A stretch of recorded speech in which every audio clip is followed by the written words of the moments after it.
Assalamualaikum warahmatullahi wabarakatuh. Perkenalkan nama saya Kurnia Media Suci. Saya di sini akan mempresentasikan media relation yang digunakan oleh PT Kimia Farma.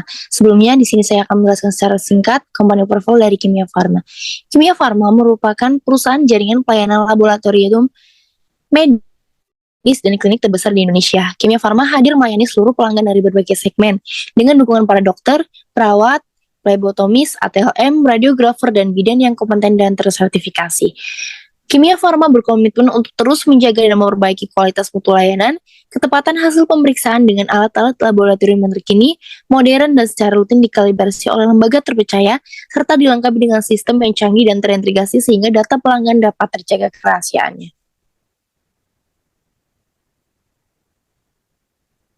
Yang selanjutnya ada produk layanan kesehatan Kimia Farma. Yang pertama adalah klinik, dan Immunicare. Lab klinik, laboratorium medis dengan sarana medical check-up yang lengkap berstandar ISO. Yang kedua ada klinik, menyediakan layanan medis dasar dan spesifik yang terintegrasi dengan apotek dan laboratorium medis. Yang tiga ada Immunicare. Immunicare ini merupakan layanan vaksinasi untuk semua umur dan berbagai kebutuhan seperti haji dan umroh, perjalanan ke luar negeri, vaksinasi balita, vaksinasi calon pengantin, dan lain-lain.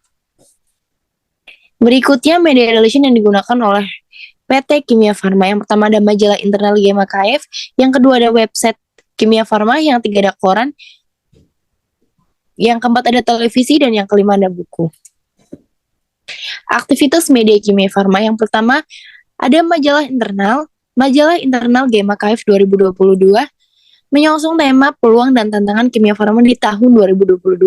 Acara ini merangkum berbagai kegiatan dari rubrik kronik, mulai dari vaksinasi, pembagian amal ketika bulan Ramadan, mengadakan talk show Pekan Kartini Kimia Farma secara online, informasi tentang pembukuan klinik Kimia Farma. Aktivitas yang dicantumkan dalam acara dan majalah ini bertujuan mengajak dan mendukung setiap layanan serta kontribusi Kimia Farma terhadap masyarakat untuk kesehatan bersama.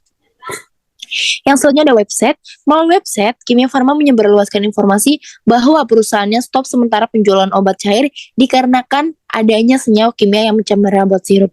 BPOM melakukan pengawasan secara komprehensif pay dan post market terhadap produk obat yang tersebar di Indonesia. Bisa dilihat seperti di gambar. Kimia Farma menyebarluaskan informasi dengan judul Kimia Farma stop sementara penjualan obat cair. Yang selanjutnya ada koran. Koran yang digunakan oleh PT Kimia Farma ada koran Tempo dan Kompas.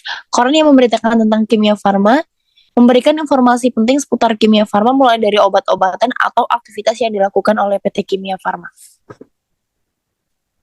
Yang selanjutnya ada televisi. Bersama jaringan televisi pos multimedia BUMN dan Kimia Farma membuat seminar secara online dengan tema peran Kimia Farma dalam pandemi COVID-19, mulai dari obat-obatan dan vaksin gratis, serta membuat program bersama generasi hebat memberikan penyuluhan narkoba kepada para generasi muda. Yang selanjutnya ada media gathering. Kimia Farma senantiasa berupaya untuk memberikan kemudahan akses layanan kesehatan kepada masyarakat melalui jaringan apotek, klinik kesehatan, dan laboratorium diagnostik yang tersebar di Indonesia. Yang selanjutnya ada buku. Kimia Farma mempunyai buku laporan setiap tahunnya yang berisi tentang kegiatan apa saja yang dilakukan dan event apa saja, informasi yang disebarluaskan ke publik melalui buku tahunan ini, mulai dari 2017 sampai dengan 2022. Kita masuk ke dalam analisa.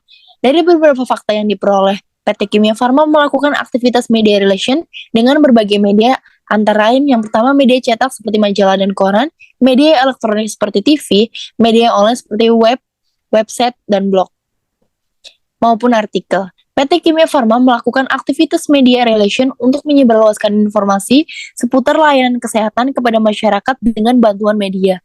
Media relation berperan penting dalam perusahaan PT Kimia Farma karena mampu memberikan informasi berupa pesan, berita cerita yang di perusahaan layak sampaikan.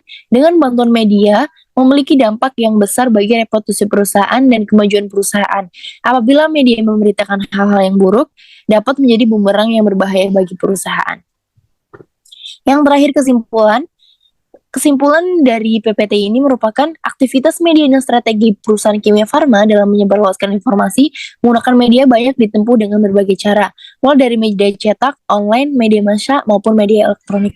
Hal tersebut dilakukan agar tercapainya tujuan untuk membangun reputasi perusahaan dan pesan yang disampaikan kepada halayak mampu tersebar dengan cepat dan baik secara rencana.